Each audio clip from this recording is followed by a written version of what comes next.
तो गाइस पिछले एपिसोड में हमने देखा था कि मूरी और वो जेलर आपस में फाइट करने वाले होते हैं और वहीं पे हमारा सीन कट हो चुका था। एपिसोड 2 के स्टार्टिंग में हमें दिखाया जाता है कि एक हेडक्वार्टर में जहाँ पे उसी आइलैंड के बारे में बात हो रहा होता है और वहाँ पे रेड अलार्म बरा होता है। किसी को समझ में नहीं आ रहा होता कि ये मतलब ये हाथ था किसका। जिसके बाद वहाँ पे एक बंदा बोलता है कि किंग कॉन्ग अभी भी जिंदा है क्या। जिसके बाद वहाँ पे प्रेसिडेंट भी होता है जिसको वहाँ पे उसके गार्ड उसको वहाँ से ले जा रहे होते हैं। अभी वहाँ का लिफ्ट खुलता है और एक बंदा अंदर आता है जिसको देख के सारे गार्ड उससे बोलते हैं कि यहीं रुक जाओ और अपने हाथ ऊपर कर लो। इसके बाद मिनिस्टर रुक जाता है और उससे पूछता है कि आखिरकार तुम हो कौन और तुम्हें क्या चाहिए। के बाद वो बंदा बोलता है कि मैं कोरिया के नेशनल असेंबली से मोजिन पार्क हूँ और यहीं पे हमारा सीन कट हो जाता है। जिसके बाद हमें अरीना का सीन दिखाया जाता है जहाँ पे हमारे एमसी का इलाज चल रहा होता है और डेवी भी वहीं पे बगल में बैठा होता है और एमसी को देखकर कुछ सोच रहा होता है जो हमें बताया नहीं जाता। जिसके बाद हम दो एडमिनिस्टर को देखते हैं जो आपस में बात कर रहे होते हैं और बोलते हैं कि मोजी अब तक आया नहीं क्या। जिसके बाद वो लेडी एडमिनिस्टर बोलती है कि मेरी उनसे बात हुई थी, उनका काम हो चुका है, मुझे लगता है कि वो अगले टूर्नामेंट से पहले यहाँ तो आ जाएंगे। तो ग्रीन बाल वाला एडमिनिस्टर बोलता है कि उसकी किस्मत काफ़ी अच्छी है, सरकारों के पैसे से साला टूर अप कर रहा है। जिसके बाद वो ग्रीन एडमिनिस्टर बोलता है कि फिर भी मुझे ट्रिप्स से काफ़ी अच्छा कुछ देखने को मिला है। हमें बंदों का फाइटिंग चार्ट दिखाया जाता है कि किस किस बंदे से किस की फ़ाइट होगी और सेमीफाइनल तक और फाइनल तक जाएंगे।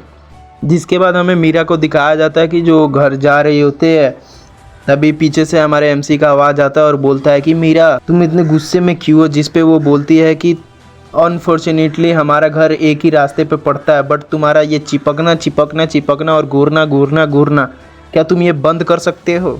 जिसके बाद बोलती है कि मुझे तुमसे घिन आ रही है। जिस पे हमारा एमसी उसे घूरते हुए बोलता है कि आखिर वो क्या था। तो अब हमें दिखाया जाता है कि उन दोनों के फाइट में यानी कि मेन कैरेक्टर और जेलर के फाइट के बीच में हुआ क्या था। मीरा ने आकर उस फाइट मतलब हमारे मेन कैरेक्टर का गर्दन तक तोड़ दिया था। यार तुम बोलोगे कि इसकी गर्दन टूट गया तो एनीमे तो यहीं पे ख़त्म हो जाना चाहिए, बट नहीं, तुम्हें पता होगा कि ये स्टार्टिंग में बताया गया थी नैनो सिस्टम है जो किसी भी मरीज को हील कर सकता है। उसके बाद हमारा एमसी मीरा को बोलता है कहीं तुम गोरीला तो नहीं हो, और ये बात सुनते ही मीरा उसे जड़ के एक मुक्का दे देती है।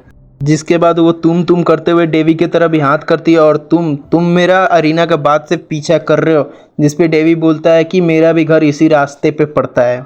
जिसके बाद मीरा गुस्से में वहाँ से चली जाती है और हमारा एमसी पीछे से बोलता है क्या अभी तो यार गर्दन सही करवाया था यार, फिर से तुमने तोड़ दिया। इसके बाद हमें नैनो मशीन का एक झलक दिखाया जाता है जहाँ पे हमें दिखाया जाता है कि कैसे हमारे एमसी का गर्दन को सही किया जा रहा है। जिस पे डेविड बोलता है कि ये नैनो मशीन काफ़ी कमाल की चीज़ है, ये अंदर से घुस के पूरे शरीर का कहीं भी चोट लगा हो उसे हील कर दे रहा है। जिसके बाद ये तीनों यहीं से ब्रिज क्रॉस करते हुए जा रहे होते हैं। जिस पे हमारा एमसी इन सभी से दोनों से सवाल पूछता है कि आखिरकार तुम लोग इस टूर्नामेंट में हिस्सा क्यों ले रहे हो। जिस पे मीरा बोलती है कि ये कौन सा घटिया सवाल है। जिस पे हमारा एमसी बोलता है कि ठीक है कोई ना, चलो मैं बताता हूँ कि मैं किस लिए इस टूर्नामेंट में हिस्सा ले रहा हूँ। इसके बाद वो बोलता है कि मुझे सारे लोगों से लड़ते हुए एक स्ट्रॉन्ग इंसान बनना है। जिसके बाद वो डेवी से पूछता है तो डेवी कुछ बोलने से पहले वो फ्लैशबैक हमें कुछ दिखाया जाता है यहाँ पे डेवी कुछ पैसों के लिए इस टूर्नामेंट में आया था और वो यही चीज़ उससे भी बोलता है हमारे एमसी से कि पैसों के लिए। जिसके बाद मीरा बोलती है कि काश मेरे लिए भी ये थोड़ा सा आसान होता। जिस पे हमारा एमसी पूछता है अच्छा तो तुम बताओ कि तुम किस लिए आए हो। जिस पे मीरा बताती है कि मैं यहाँ पे अपने पिता के ख़ानदानी स्वॉर्ड स्टाइल को फेमस करने के लिए मैं ये टूर्नामेंट में ज्वाइन हो रही हूँ क्योंकि मैं जो चैम्पियन बनते ही मेरा ये स्वॉर्ड स्टाइल फेमस हो जाएगा पूरे वर्ल्ड में। इसके बाद हमारा एमसी उसका वो कटाना ले लेता है। जिस पे वो मीरा गुस्सा हो जाती है और दोनों की झड़प में वो कटाना सीधे नदी में गिर जाता है। जिसके बाद मीरा उसे चढ़ देने मतलब थप्पड़ मार देती है। जिसके बाद वो बोलती है कि अभी के जाओ और जाकर मेरा वो कटाना ढूंढ के लाओ, वो मेरे पिताजी का ख़ानदानी कटाना था। जिसके बाद नेक्स्ट सीन में हम मीरा को देखते हैं जो उसी पानी में अंदर जाके वो तलवार को खोज रही होती है। तभी हमारा एमसी पीछे से लाइट लेकर आता है और वो बोलता है क्या मैं तुम्हारी मदद कर सकता हूँ, और ये आपस में ऐसे ही खोजने लगते हैं। जिस पे मीरा खोजते खोजते उससे एमसी से बोलती है कि मुझे माफ़ करना, मैंने तुम्हें जो थप्पड़ मारा है वो क्या है ना कि ये तलवार मेरे स्वर्गीय पिता की जी की थी जिस पे हमारा एमसी बोलता है कि कोई बात नहीं। जिसके बाद डेवी भी को दिखाया जाता है, वो तो और भी बड़ा लाइट लेकर चला आया था इनके पास। जिसके बाद डायरेक्ट हमें नेक्स्ट सीन में टूर्नामेंट का सीन दिखाया जाता है, जहाँ पे वापस से पब्लिक सारे स्टेडियम में आ रहे होते हैं और टूर्नामेंट में दिखाया जाता है। काफ़ी चहल पहल होता है और काफ़ी लोगों की साउंड आ रही होती है। उसके बाद हमारा रेफरी को दिखाया जाता है, जो बोलता है कि वेलकम, आप सभी का स्वागत है सिलिमिनरी टूर्नामेंट के एक और इवेंट में। और आज से हमें शुरू करने वाला है सिलिमिनरी इवेंट, जिसमें 2v मतलब कि 1v1 फाइट होने वाला है और जो भी जीतेगा वो सेमीफाइनल में जाएगा। उसके बाद फाइनल लड़ी जाएगी और चैंपियन का डिसाइड होगा।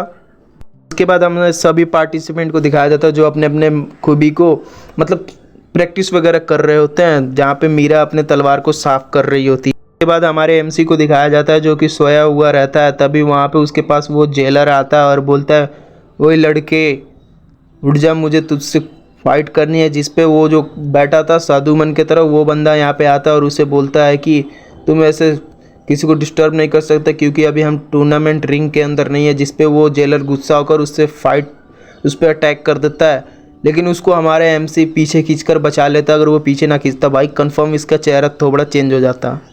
जिसके बाद रेफरी को टीवी पर दिखाया जाता और वो बोलता है कि सभी लोग ध्यान दीजिए, मुझे पूछना था कि आप सभी लोग तैयार हैं। तो ग्रुप ए का फाइट हमें दिखाया जाता है, जिसमें मीरा वर्सेस हान डेचुल करके कोई बंदा होता है, जिसमें मीरा एक ही अटैक में हान डेचुल को हराकर ये राउंड को भी जीत लेती है।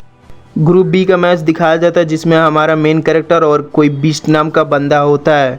हमारा एमसी भी 2-3 अटैक में ही उसे फिनिश करते हुए इस राउंड को जीत लेता है। तो वही जेलर को दिखाया जाता है जो हमारे एमसी का टूर्नामेंट देख रहा होता है और बोलता है कि फॉर्म तो काफ़ी अच्छा है, बट ये पंच के साथ डायनेमिक मार्शल आर्ट भी यूज करता है। जिसके बाद हमें तीसरा मैच दिखाया जाता है, जो किसी लड़की मासियोंग और किसी लड़के मू जोंगिंग के बीच में होता है।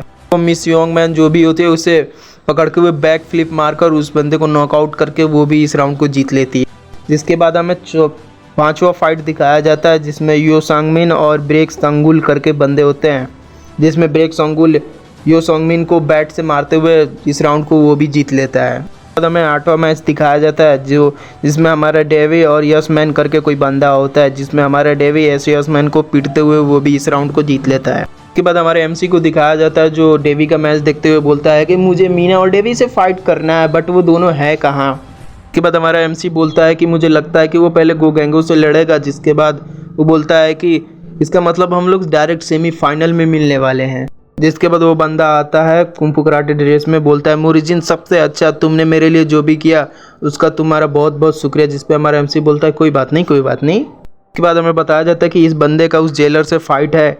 जिसके बाद हमारा एमसी इससे बोलता है कि अपना तुम ध्यान रखना। जिस पे वो बोलता है कि मुझे उससे डर तो नहीं लगता है, बट मुझे डर बस इसी चीज़ का लगता है कि मैं उससे पीट ना जाऊँ या फिर हार ना जाऊँ, बस इसी चीज़ का डर लगता है, उससे मुझे डर नहीं लगता है। जिसके बाद हमें इन दोनों का मैच दिखाया जाता है, जहाँ पे इन दोनों का मैच शुरू होते ही ये कुंफू कराटे वाला बंदा कुछ तो दिखाता है। जिसके बाद ऐसे ही फाइट इनकी कंटिन्यू चलती है। जिसके बाद वो जेलर अब अपने हाथ को निकाल लेता है, एक हाथ को निकालते ही वो पूरा फाइट को गेम चेंज ही कर देता है यार। उसके बाद सेकंड हैंड को निकाल के इसका हाथ भी तोड़ देता है और ऐसे ही तोड़ते हुए रहता है। जिसके बाद हमारा एमसी बीच मैच में ही लैंड करते हुए इसे धो धा देता है।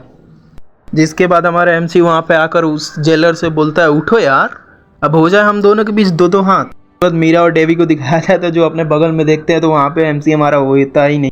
जिसके बाद वो जेलर उठता है और बोलता है कि तू अब नहीं बचेगा, और ये बोलते हुए दौड़ते हुए इसके तरफ आने लगता है हमारे एमसी की तरफ। जिसके बाद हमारा एमसी बस एक किक में ही उसे यहाँ से उड़ा देता है।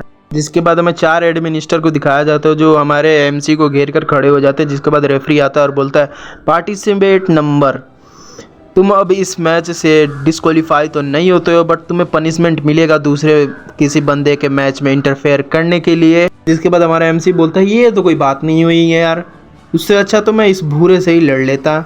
जिसके बाद उस जेलर को दिखाया जाता है जो कि अब पागल हो चुका रहता है गुस्से से, और सीधे इसके तरफ अटैक करने के लिए पहुंचता है हमारे एमसी की तरफ। हमारा एमसी एक एडमिनिस्टर के ऊपर से चढ़ते हुए जाके सीधे उसे 2-3 किक हवा में मारता है। भाई ये काफ़ी कूलेस्ट मूवमेंट होता है भाई, हवा में मारते हुए आराम से हमारा एमसी आकर नीचे खड़ा हो जाता है। जिसके बाद हमें दिखाया जाता है उस बंदे को, जेलर को, जो कि पूरे अधमरे फेज में उस रिंग पे पड़ा होता है। तभी हमारा एमसी के पीछे से कुछ अटैक आता है और हमारा एमसी सीधा रिंग से जाके चिपट जाता है। तभी हमें उसी बंदे को दिखाया जाता है, यार उसका नाम मैं भूल जा रहा हूँ, ठीक है, तो इसको मैं कट मार्क वाला बोलूँगा, जिसकी इसके माथे पे कट मार्क है। तो कट मार्क वाला बंदा आता है और उसके हाथ पर दिखाया जाता है वही निशान होता है, और वो बोलता है कि ये रूल के बिल्कुल खिलाफ है, तुम रूल के खिलाफ नहीं जा सकते हो। जिसके बाद वो बंदा बीच में बोलता है कि ये बंदे ने जो कांड किया इसको पनिशमेंट मिलेगा, जब तक पनिशमेंट नहीं मिल जाता ये फाइट कंटिन्यू रहेगा, और पनिशमेंट मिलने के बाद मैं बता दूंगा ये बंदा डिस्क्वालीफाई होगा या फिर आगे फाइट में लड़ पाएगा। इतने पे कह के उसे यहाँ से ले जाते हैं। जिसके बाद लोग हमारे मेस एमसी को चीयर्स करने लगते हैं मुर्ची मुर्ची करके, और उससे बोलता है कि तुम एक इधर स्माइल कर दो, स्माइल कर दो, स्माइल कर दो। और मीरा को दिखाया जाता है, डेवी को, जो दोनों इसे बोलते हैं तुम यार कमाल के बंदे हो। जिसके बाद हमारा एमसी यहाँ से मुस्कुराते हुए और यहाँ से चला जाता है, और यहीं पे हमारे ये एपिसोड 2 भी एंड हो जाता है। मिलते हैं थर्ड एपिसोड में या किसी और अगले सीरीज में, तब तक के लिए बाय बाय।